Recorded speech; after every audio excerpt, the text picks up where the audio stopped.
Welcome back to Super Insight Podcast. I am Nelson Chu, and with me is my co-host, Luke Connolly.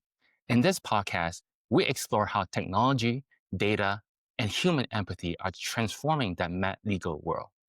Every episode, we break down the tools, the ideas pushing this field forward. And today, AI is speeding up record review, doing smarter workflows for attorneys and advocates. And this innovation is helping real people to get the outcomes they deserve. In this episode, we sit down with DK Shillingford, a veteran, an advocate, and the founder of Shillingford Consulting Group, whose career has been defined by service to his country and now to the veterans who come after him. After 24 years in the Air Force and leadership roles in Deloitte and SEC, DK found a new calling, helping veterans cut through the red tape of a system that too often overlooks them. What began as nights spending combining thousands of pages in Excel, tracking every conditions, injury, and pieces of evidence, became a mission fueled by empathy and purpose. DK knew that behind every file, there was a story. As his practice grew, he turned into AI to speed up the process using tools like Super Insight to bring stories much faster to resolve with greater accuracy and transforming what needs to be done that takes days before. For DK, technology is not about replacing the human touch. It's about amplifying it. His journey is a powerful reminder that compassion and innovation can move together. And what was guided by empathy, even the most complex systems can be rebuilt to truly serve those he needs. Hey, DK, how's it going? I'm glad to have you with us. We've been trying to schedule this with you for so long. You're extremely busy, and we're doing it like right before Thanksgiving. So you must be like packed with a lot of work. So really thankful for you to come along today. I Appreciate it. appreciate it. Thank you. You're welcome. It's a pleasure. We'll Yeah. see. Okay. Yeah. So we'll get right into it. So DK, you spent 24 years in the Air Force before founding Shillingford Consulting Group. What inspired the shift from military service to advocacy? I actually came across it. So when I went through, after I retired and I was going through my process of getting VA disability, I was helping a lot of veterans, friends of friends in the background. And eventually my wife is like, hey, your phone rings at midnight and you're not getting paid for this. So she's like, that phone needs to leave the bedroom." But, I started realizing that I had a passion for it. I could connect the dots. It's interesting. The same regulation that I use in the Air Force for contract professionals, it's very similar. So I'm comfortable with that regulation. And so initially when I left the government, I initially started a contract consulting firm, and I pivoted to this about a year later. Um, some I would say some because things didn't work out like I expected, and so yeah, that's how I ended up here. So it wasn't the master plan, but I think it's seldom ever the master plan. Yeah. Yeah. Yeah. So now if you look back the time you spent in the Air Force, right? Or you spent a long time there tremendously. What values or lessons you have learned there that has kind of changed the way you work today in your business? I would say, the Air Force's core values, integrity first, service before self, that became, it became part of what I did. It's from the culture I came up in the service. So as I do in the advocacy side, I don't look at it as as a new client as revenue. I look at it as, can I help this individual? And oh, by the way, I get paid to help them. And Mm, so I think the attention to detail, developing processes. So I had a lot of processes over the years that I built in Word documents, and now I'm transitioning those to automated processes. So that was all from my military service. I joined the military at 17, retired at 43. So that's all I know. So, and my dad did 30 years in the Army. So I'm a military brat who did, the 20 plus years in the service. So it comes natural, but I kind of run it like I ran my military organizations in the service, and it's worked well. And so I'm not going to mess with a process that works well. yeah, I Awesome. gotta say, I just forgot to say, but we appreciate. Thank you for your service. You're because, Yes. welcome. Thank you. My yeah, pleasure. yeah. So, you know, there's a lot of work, tons of work in the advocacy, right? Um, you been working 10, 12, 16 hours a day? Like, how is it gonna, all the work that's gonna bury with you, like, how are you gonna continue? How are you continuing to do all that work today? Is it taking away from your personal life? And, how are you transitioning all that Yeah. between work and family? Well, so I'm trying to develop processes. So, like you say, in the beginning, I worked crazy hours, and while COVID was bad for some, it was great for me because I worked.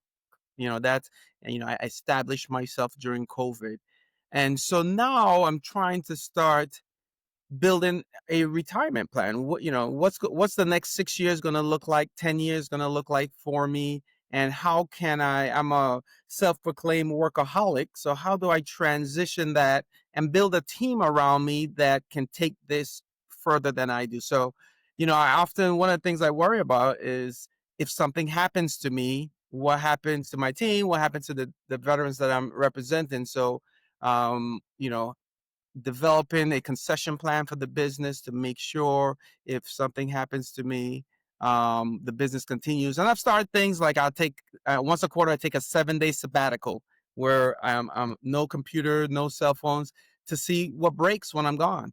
And my goal is to eventually get to a point where I take a 30-day sabbatical.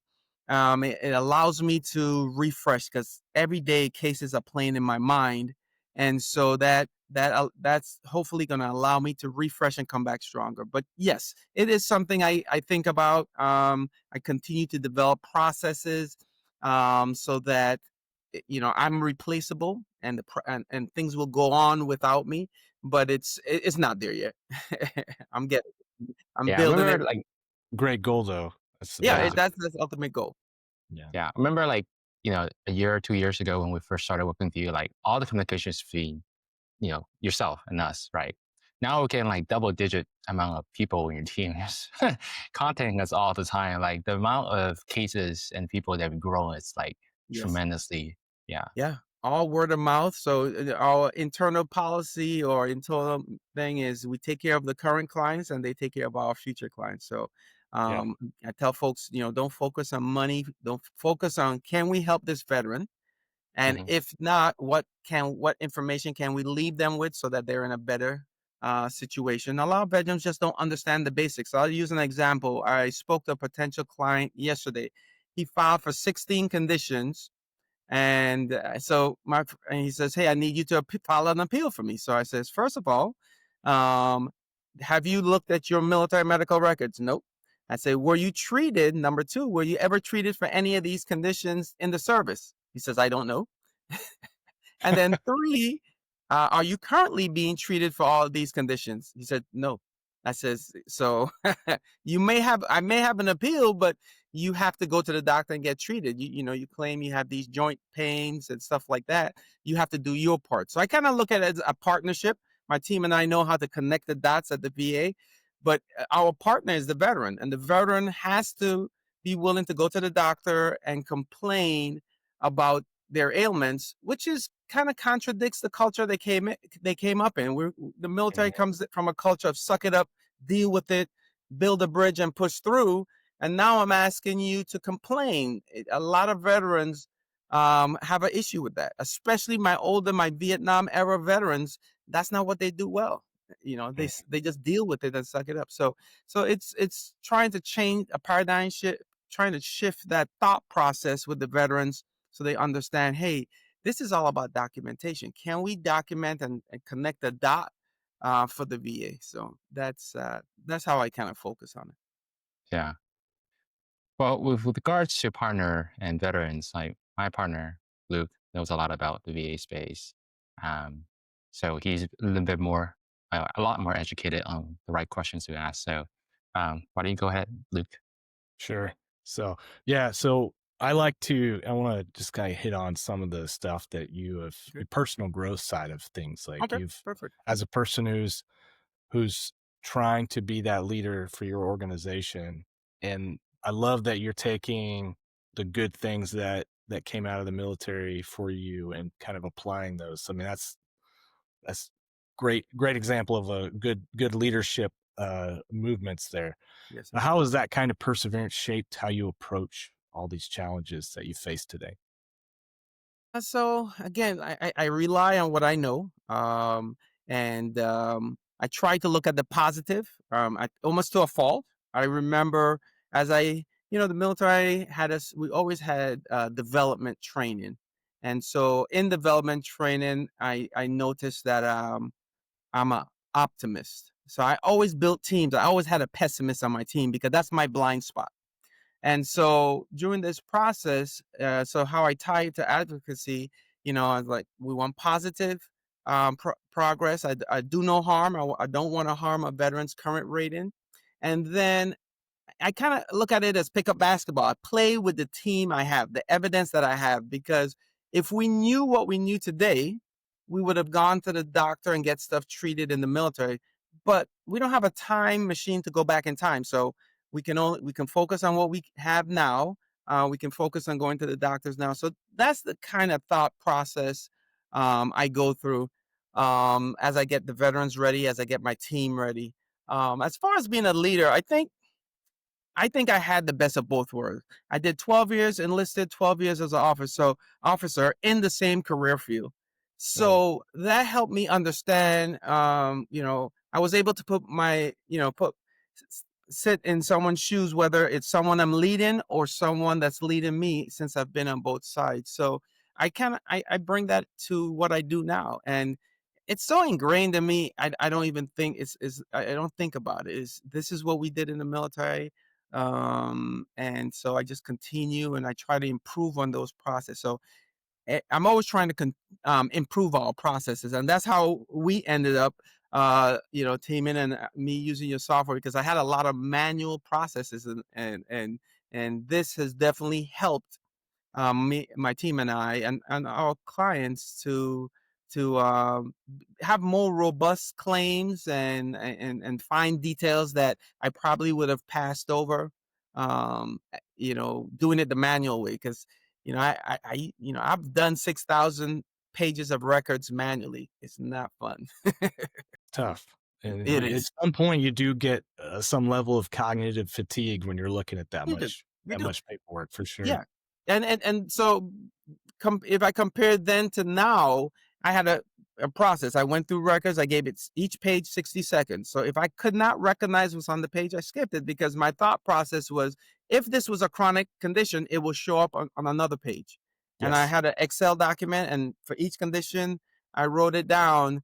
Well, now I have software that does it for me. Your software does it for me. And so but since I know how to do it manually, I know how to, the trust but verify, and Yes. and verify the information. So it allows us to dig deeper and find things, and it gives us nuggets that we probably would have missed. Awesome. I love hearing that, man. Yep, yep. No, What about, it's making a difference. yeah, that's good. I mean, like you said earlier, our objective in everything we do is to do such an amazing job, and we want to continue to do that. Our mission is to make it so awesome that people are willing to hand cash across the table to Yeah, use it, yeah, yeah, right? yeah. Like that's And the I kind of just tell like my you team said, that. it's that service level Yeah, mentality. We want to have that level of service that people are just willing to pay you for it. yeah. That's the idea. And I look at when I look at things. When I was a consultant, I always said, that my cost should mean nothing, because of my expertise, my 30 years of contracting experience, that cost to the individual I was consulting with, they would see an exponential growth in their revenue. So I kind of look at it that way, and when I talk to my team, I says, while there's a cost for Super Insight, we're tracking it to see. I believe my hypothesis is that we'll do more cases, more in depth. We'll be able to uncover more clear and unmistakable errors, and it pays for itself. So while there's a cost and a rising cost for the product, we should see that or more on the revenue side, and I'm already seeing it. I've already seen that I've done more CUE claims and things that I probably would have missed doing manually. So yeah, so we're looking at it. That's where I see it going. I have it with my team once a quarter. We kind of do a deeper dive to say, okay, is it what we say? Are we doing more? Are we digging deeper? If it continues that way, like I think it is, we'll continue. Yeah. That's awesome. Yep. What about, we don't all get here necessarily on our own. Who are the mentors in your life who helped shape that journey? I've been blessed. I over my career, I had very, I had superior supervisors. So I've had mentors over the year that have been placed. I kind of look at my career as a stone walking path, and the right person, the next supervisor, was that next step over life. And only in hindsight now I realize, I think about things. I had one supervisor challenge me. I was bragging to some of my peers when I was young in the early years. Oh, I just signed up for a college class. And she basically told me, if you want to impress me, take a full load. I didn't know any better. I walked out. She says, if you go take a full load, I'll do your work till noon. You sit in my office, do your homework. So I went back and I went and signed up for 4 more classes, took full load. So I worked full time. So this is like 2000, 2002. In 2012, I pinned down Major and I sent her a long note thanking her. She basically told me, I didn't think you were going to do it. So And you did all the hard work, but there's if she didn't do that, I wouldn't have got picked up for the program to get my commission. So my entire career, I've had positive role models, that they saw more in me than I saw in myself, and I think I was smart enough at the time to take that knowledge, because sometimes we have we want to learn new, and instead of taking the wisdom of the elders. And I don't want to bump my head if I don't have to. So I tend to, I want to listen to the wisdom of the elders and see how I can apply it to myself so that I'm not starting from ground base. So that, I think that's been, that's worked well for me. And so I have numerous mentors, and and I let them know anytime I run into them. Every so often, I run into folks, and I was like, "You remember when you did this for me?" And it's like, "Nope." I yeah, remember you. we don't often realize those moments that where Yeah, we impact somebody. somebody And you don't, yeah, yeah. And I've run into people like that. There's like, you did this for me, and I was like, I don't remember this. I do remember you, but I think it's the mentality of having a positive outlook on life, and on outlook. And I always say, I never, I always want, if you have a dream and you're willing to put in the effort, I'm here to support you. The ones I look, I kind of take a side eye to is if you want, but you're not willing to put in the work. I was like, I don't know where that happens. I haven't found it. So, but 9 times out of 10, you see someone who has that fire burning in them, and they're willing to put in the hard work. I think that's the key right there in whatever we do in life. yeah, I think coachability, Yeah. those Oh those yeah. factors, like you can take Yeah. someone a long way, It can. even if they have no idea what they're doing to start. Yeah. Yeah. Yeah, And I've you heard all the time say, I think that coachability, that drive takes over God-given talent, because I think sometimes when you have that talent, you rest on that and you don't Mhm. train or whatever. And so eventually, the group catches up to you and surpasses you if you're not applying and putting in that hard work and that extra effort. Yeah, agreed. Empathy seems to be a big cornerstone of how you live your life, and how you work and how you lead. Have you seen that? How do you bring that same empathy I mean, obviously, we Yeah. both work. I've worked with veterans. I Yeah. understand. I'm a Yeah. veteran too, so Yeah. like veterans Yeah. we can be challenging. Yeah, we're all A-type personalities. So I always Yeah. start the conversation. We all A-type personalities. And so I think it helps. I've been there, done that. I have a couple deployments under my belt. So I can, I've, deployed to Iraq twice. So when, especially say we come up with a psychological, I let them know. I says, it took me years to go seek treatment. I remember, I think it was my first deployment coming back from Iraq. We were being bombed every day. But so I'm filling out the paperwork to leave. I know if I say that I have any concerns, I go spend another 30, 60 days in law school Yep. and I'm like, nope, everything is fine. Knowing now that I know better, I shouldn't have done that. And so I speak to them about that. I speak to them and let them know I'm in therapy. I'm still in therapy now. While it's a little different, I use therapy. I'm running a business. I have family. I have kids in college. I have a team, and then I have the weight of the veterans. So I use therapy to help me manage that. But I let them know. I say I'm in therapy, and it helps me put things in perspective. It gives me tools to deal with situations, and then it just allows me to take that bag of rocks and dump it on the therapist's desk. I walk out lighter after a therapy session. So when I get with a veteran that's not willing to go to therapy and go seek treatment, I kind of use my experience. And I have one example. I had a veteran. I think he was in a 6-person unit, like a strike force. So they would leave the base. They would income in. They took that, return fire. 5 of them received service connection for PTSD. He had submitted his PTSD claim 4 times and was denied all 4 times. So he was very frustrated.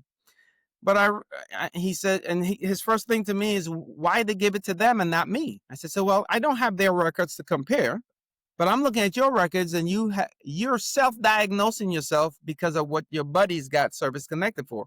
You haven't gone and sought treatment for your psychological conditions. And he still, that's not fair. And I told him, I said, as soon as you're ready to go get treatment, then and get a diagnosis, I could file your claim for an appeal. And as soon as he did it, got his sessions, and we found he got service connected. So a lot of them don't understand that, hey, you're asking for something, but there's a document trail, and you have to go get treatment. As difficult, and I know as difficult as it is to go get psychological treatment, I think it's the fear of the unknown. Now that I've been through it, like, hey, I'm going to always have a therapist on my team, just like I have an accountant, I have a lawyer that supports the business, I have a therapist to help me work through the difficult decisions that we have to make in business. So I think that's how I have the empathy. Another one is, I always tell them, I don't feel your pain, and I don't think you want me to feel your pain. So there's a code. I'm going to use the word code, but it's probably not the right word, but I'm sticking to facts. Yeah. So I often tell them, I says, I allow your medical documentation to dictate the strategy I develop for you. Would you be comfortable if I get you increase, but I can't get you that one condition that you want? And some of them say, no, I want this. And sometimes we have to part ways there, or I get them increase, and then I say, hey, there's no documentation for that right shoulder. I don't recommend you pursue it, but you can. Yeah. And so some of them are just so tied to it. The service injured it. I said, well, you already at 100%. There's not 101, but I think that's a psychological attachment. So I say all that to say, I'm kind of detached. I'm looking at facts. I understand your pain, but the team and I try to focus on the facts and then just refocus them. Sometimes they take their frustrations out on us, and we take that to a limit, but once it stays respectful. And we realize that some folks have been filing claims for years, and they just don't understand the process. So we try to educate them also, whether they stay with us or use our service. Here's the process. Here's the bare basics of the process. If you filing claims outside of this, your probability of success is low. And so that's what we talk about, probability of success. Yes, I can file a claim for that right shoulder all day long, but there's no documentation in your records within a year of leaving your records or now. So the probability of success is slim. And so that helps. That's a great point. Based, like, if we could scratch that itch a little bit more, the system, the VA system especially, can be very complicated and discouraging for a lot of veterans. I've I understand that. I've walked through that. I walked many through that.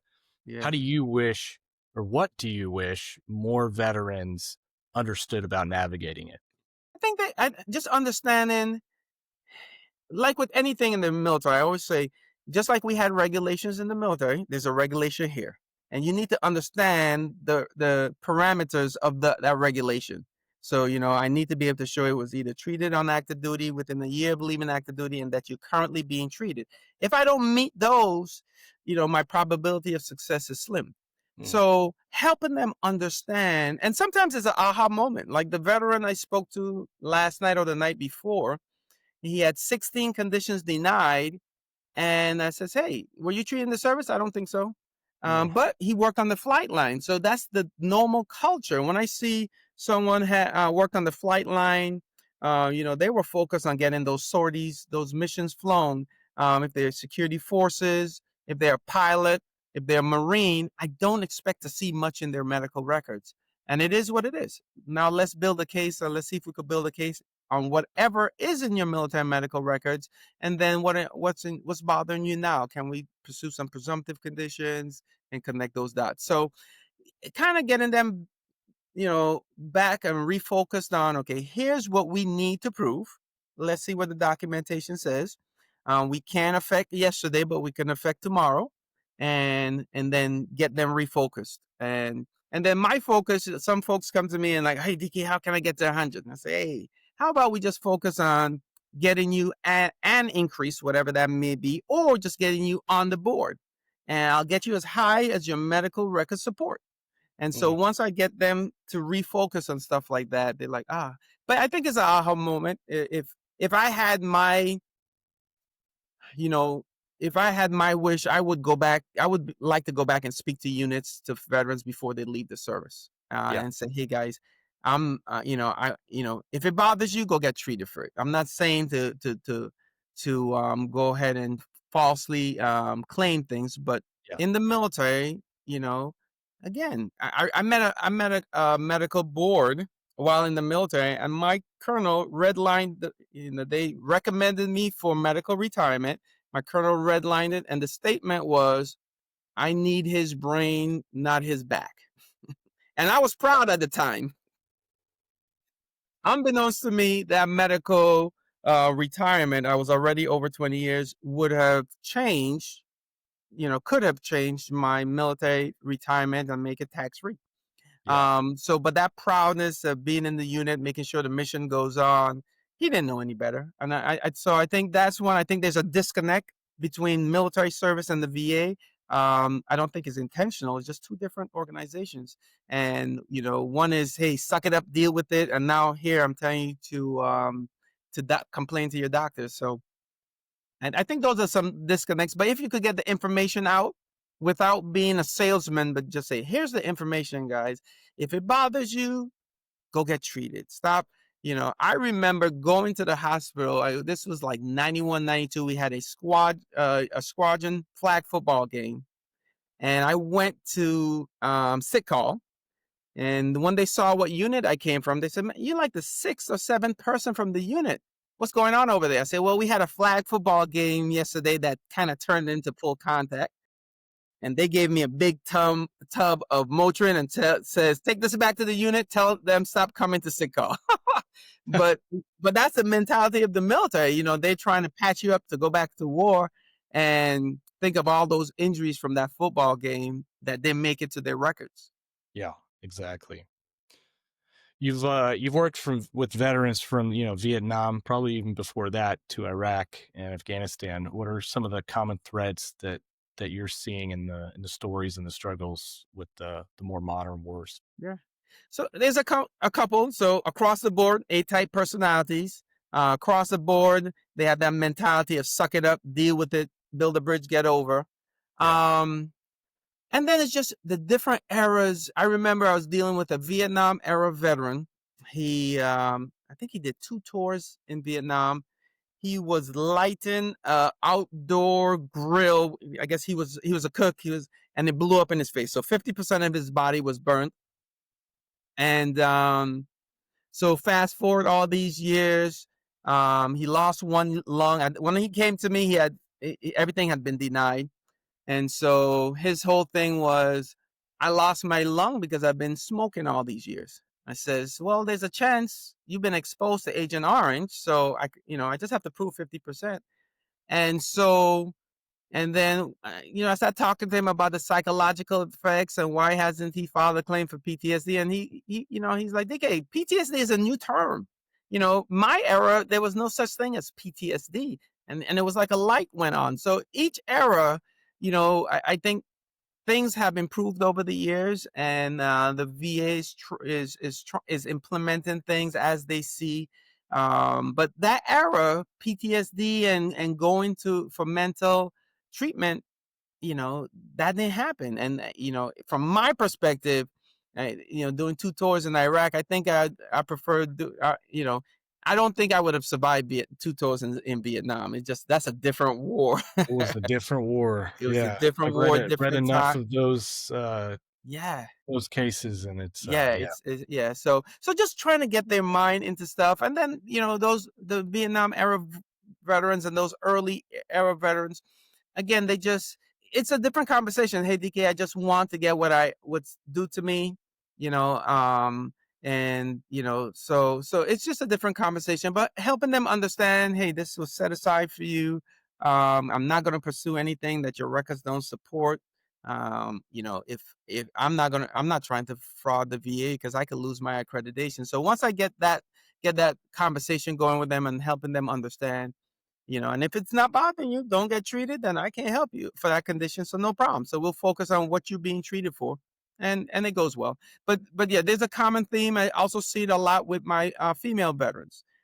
Female veterans, they tend not to file as many claims from my perspective. But when they do get rated higher than my male veteran. But they tend to take care of everybody, especially if they serve more time in the service and they have children. They tend to take care of everybody before themselves, and they tend to have a higher threshold for pain. So then they don't get rated appropriately for things because they walk around. I was explaining to one vet, I says, when I get a headache and it's a 2, I lay down and I'm balled up in a cool, dark place.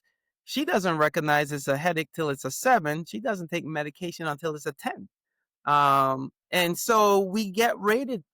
We get rated differently because of she has a higher pain tolerance or stuff like that. So I noticed that with my female vets, and just getting them to understand during this process, I need you to I need you to express, hey, the military.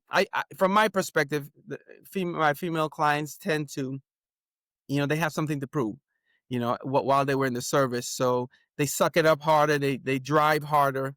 my sister And was that way for sure. yeah, yeah. And then getting them to understand, hey, it's okay to complain. It's not something that's going to be held against you. But those I have to have a longer conversation with. And some of them, I've had one veteran, I remember trying to get her to get treated for her psychological conditions. It took me almost 3 years. So I addressed it. I said, here's what you have a claim for. And she wasn't willing to pursue it. So I pursued all the other conditions. And I said, when you're ready, come back to me. And she finally came back after she was ready. But it took her a while. And so in cases like that, I'm not going to push them. I says, hey, I go at your speed. And then we'll go from there. Cool. Well, thank you, man. Yep. Nelson, I'll let you take the rest of the questions. Yeah. I want to go back to what you talked about, DK, was trust but verify, right? So can you walk us back to like the first time you were switching between doing everything manually to like, here's some AI tools? How did you get to the point where you're kind of comfortable of like adopting this tool like fully before you train somebody else using it? So I'm a jump out the plane and find the parachute before I hit the ground type of guy. So I realized how manual my process was.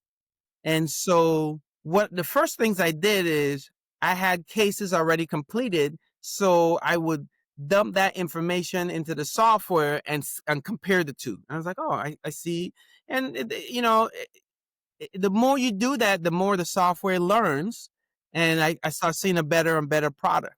And so when it comes to trust and verify, I understand I stick in the regulations. So I always ask it if I send something that says, hey, please provide me the 38 CFR reference, the M21 reference, and any BVA case references, and I go check them myself. So outside of the software.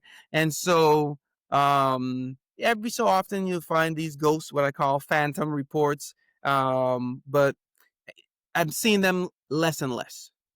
So what I've realized with the software is helping us do things quicker. It's helping us.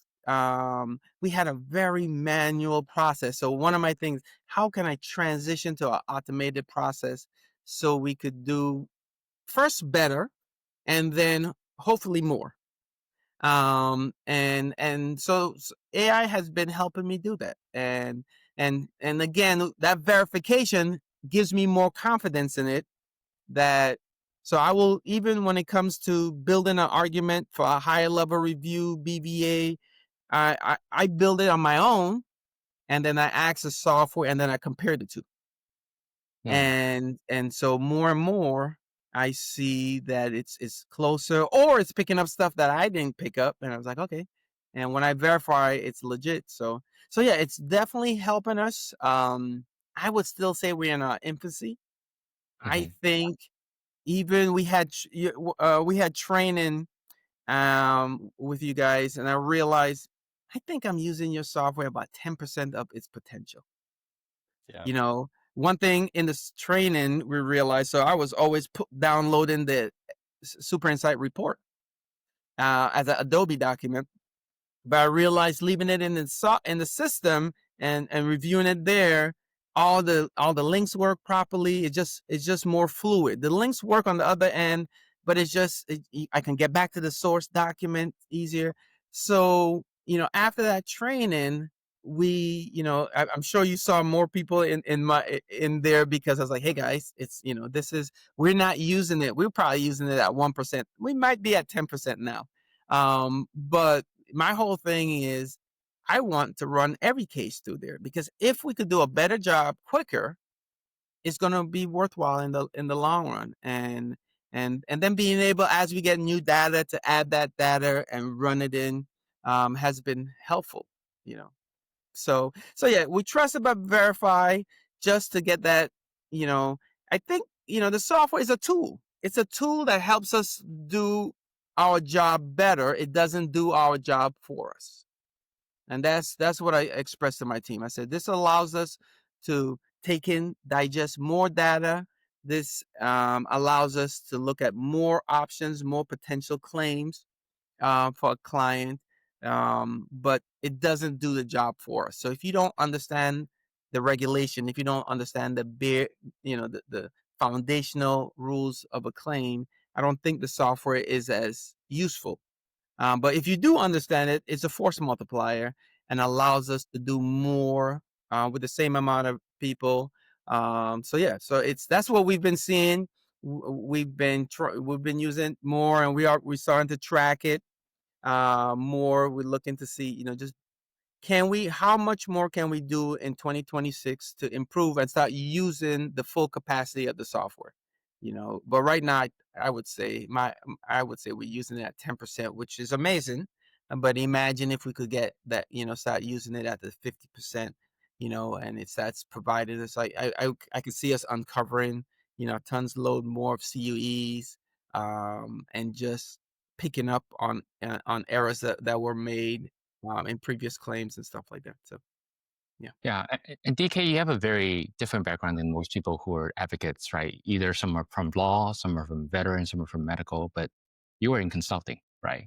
So in terms of looking from like a consultant type of over, high level view, it's like when you talk about scaling your operations, your business, doing it the traditional way versus doing with more automations, how would that change the velocity and the like the ceiling of scaling your practice? in two different type of era? So, very, very interesting question. I believe it's going to help. I'm seeing the product, the results of it already. So, when I look at it, again, I have a contracting background, so I kind of look at it from that eyes. And I wish I could tell you today that one, when I joined the military, I knew that I would make it to retirement. I only planned to do 4 years. And then two, that remember, I started a consulting firm and I ended up here. That wasn't my plan. So I am not one of those visionaries that say, this is where I'm going to be in 10 years. What I am though, is I'm willing to work hard and I want more. I want better and I'm willing to work for it. So with that premise, that's how I kind of tackle stuff. Yeah. And so from that perspective, I think I noticed that when I go to the Nova conferences that I do things a little differently. And so I think I use the lens of a veteran, a service disabled veteran. I use the lens as a contracted professional, and then use the lens as an advocate. And I think those three just give me a nice mix as we go through stuff. But I just realized I had a very manual process. I wrote notes. This is what I did in the military. I had a written SOP for everything. And now with AI, I've been converting those written SOPs. AI has been helping me do that. And so it identified that, hey, you have a very manual process. If you automate things, it'll be smoother, less things fall in the crack. And so that's where I'm at. Can I create that? And then the results of that are what they are. So I can't say that, hey, I want to be able to do 5,000 veterans next year. That's not my goal. My goal is to do what we do better, and the results, I've been seeing the results of that continuous improvement. And so, yeah, I'm not I wish I could say that I was a visionary like that, not, but I have changed. Like right now, I'm starting to look at 2036. Where do I want to be in 2036? And this is very new for me. And I asked AI, hey, this is what I do. What would 26, look like for me? And it spoke about an AI first organization, automated processes. So now I'm kind of peeling the onion back and starting to start implementing stuff like that. And Very, very cool. so we're getting there. We're trying. But it's a continuous improvement. I think if you have that mindset of you can always improve on your process, that's worked well for us. Yeah, very cool. That's great answer because even with you know, AI is changing so fast. Like we don't even know what's going to be 3 months down the road. We don't. So Yeah. yeah, we just adopt, right? The Yeah. best we can do is just adopt quickly. Yeah. Yeah. And have Yeah. set some boundaries and adapt and then go from there. And then it goes to, okay, if it doesn't work, Mhm. at least I like to be in a position where when I'm explaining something, I'm not telling you because someone told me. I like to be able Mm, to say, I went through this process myself, and be able to use that story to explain it to you. So often, as I have to go through it. I always tell folks, I says, I can read about it, you can tell me about it, I can research about it, but until I go through, I don't know the rest of the story. And so that's how I'm looking at automating our processes and using AI to support us going forward. And if at some point we make a decision that it's not for us, okay, we'll pivot and go from there. I don't see it. I don't see it there. I think where it becomes difficult, if you don't have the foundational experience or you don't know how to do the processes manually, it's mm, hard to figure out the prompts yeah, to give AI. I think because I understand how to do it manually, I'm able to prompt AI and then learn from the prompts, and or just you prompt it until it gets you the answer, and then you says, okay, what my should have been my prompt in the beginning, and then document that and save it. right, So right. those are things that I've been learning.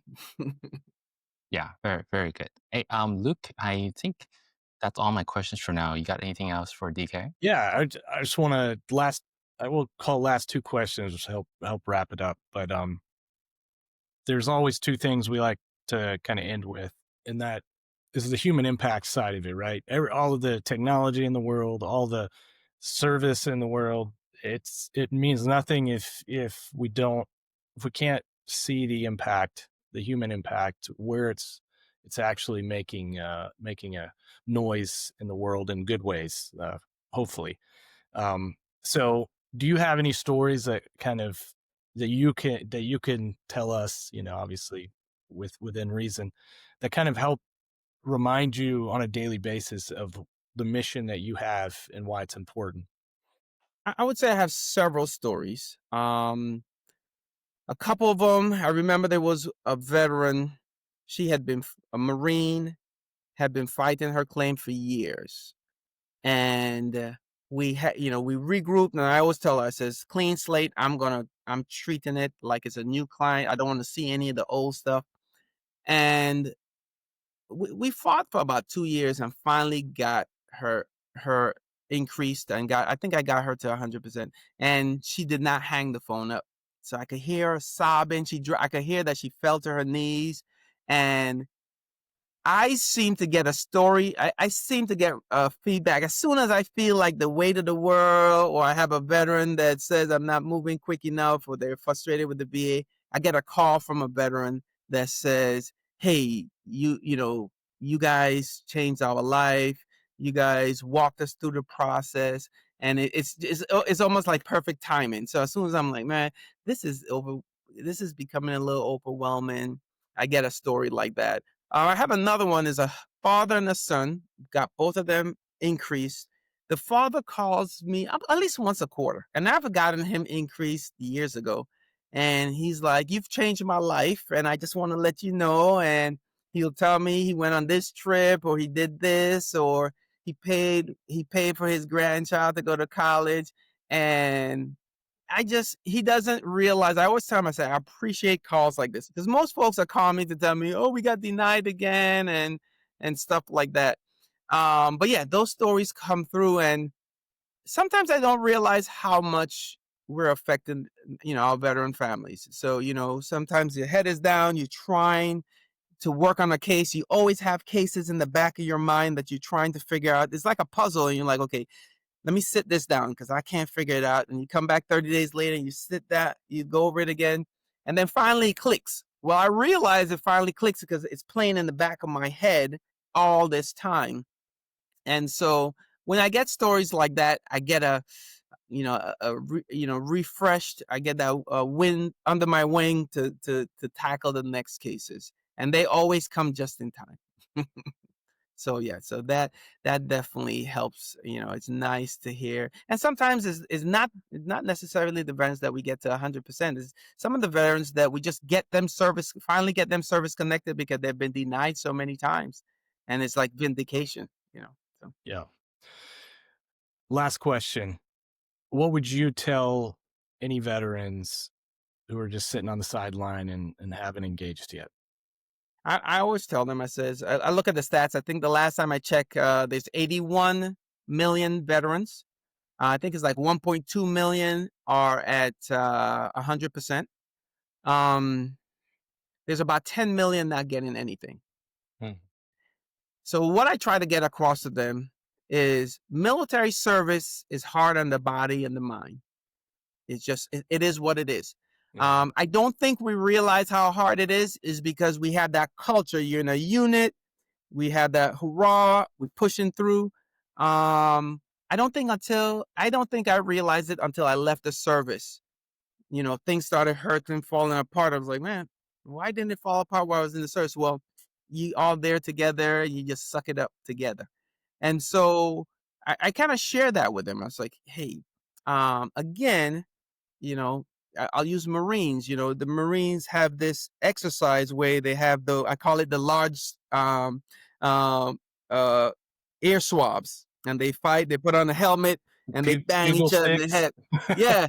And then Yeah. they wonder why they have headaches and their ears are ringing. I says, yeah, you were an admin troop in the Marines, but did you ever do any kind of fighting, defensive training? Do you ever get whacked upside the head? And it's like, yeah, but it's normal for them. And so, getting them to understand, well, that's not normal to get whacked upside your head. Or I had one veteran, he had 4 concussions. So on the fourth one, they decided to medically discharge him. But it wasn't documented. As in with the Marine Corps, they have a corpsman assigned to the unit, treat them. Anyway, so he had too many concussions. They were medically discharging him. Somehow he got my number, and I says, hey, I need you to go to the doctor and get it documented. Well, he was going to the doctor and get it documented. His sergeant was like, you're malingering, you need to stay at work. I said, dude, you're about to get out of the service.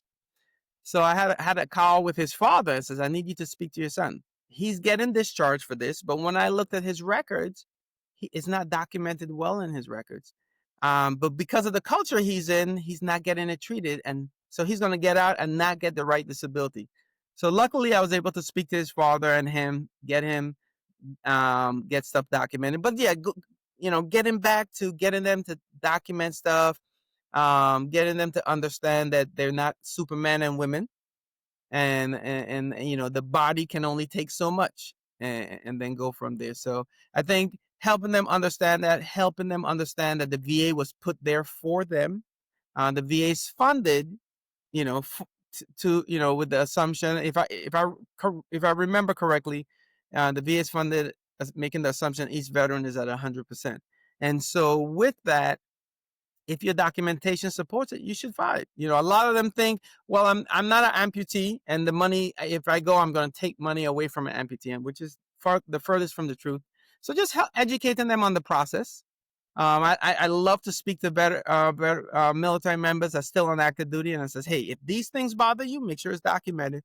Don't, because I remember pushing through. I remember hurting my back and, bag drags on deployments, and not documenting it properly because I wanted that next deployment, I wanted that next assignment. And so there's a balance. But everyone has to figure out the balance themselves. So understanding that the VA is there for them. I always say the VA documents. There's a lot of documentation. I think we're drowned with information though. And so AI helps us with that. So the VA, I could never say that the VA didn't document it, but it's a lot of information. Sometimes it could be written better. A lot of the letters I have to convert to layman term. Okay, this is what they said. This is what it means, and helping them understand it. But it's such a big part. I often tell veterans, you will deal with the VA for the rest of your life. You need to understand this process, understand their thought process, understand the thought process of the regulation, so that you can get the service connection that you're entitled to. So once they understand that, I think, and even if when I looked at my last stat, I speak to 4 veterans, and 1 becomes a client. And I share the knowledge. If you see value in the knowledge, I'm here. But if not, I'm not a salesman.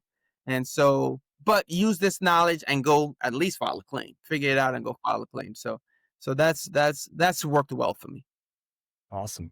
Well, DK, we appreciate your time today. We appreciate your service. Thank you. We appreciate Thank you. the continued service to our nation's veterans, and Appreciate it. that's near and dear to my heart and my family's heart. And so everything you're doing is making a difference, whether you are reminded of that daily or not. I'm here to remind you. Thank you. And I appreciate, like I said, I appreciate what you guys do. Thank you for taking the time to interview me. I appreciate what your software does to help us be better. Help us, it really, it's a force multiplier. It's a force multiplier in what we do. It allows us to find those needle in the haystacks that we probably wouldn't have found doing it the manual way. So it's and then I can see it learning. I can see the more I use it, I was like, hey, 4 or 5 cases ago, it didn't do this, but I can see it, which is odd. I was like, man, this thing it's understanding me. Hey, DK, and yeah, it's scary sometimes, but yeah, it's I often think about what it would be to go back to the manual process. I don't even want to know. Let's not do that.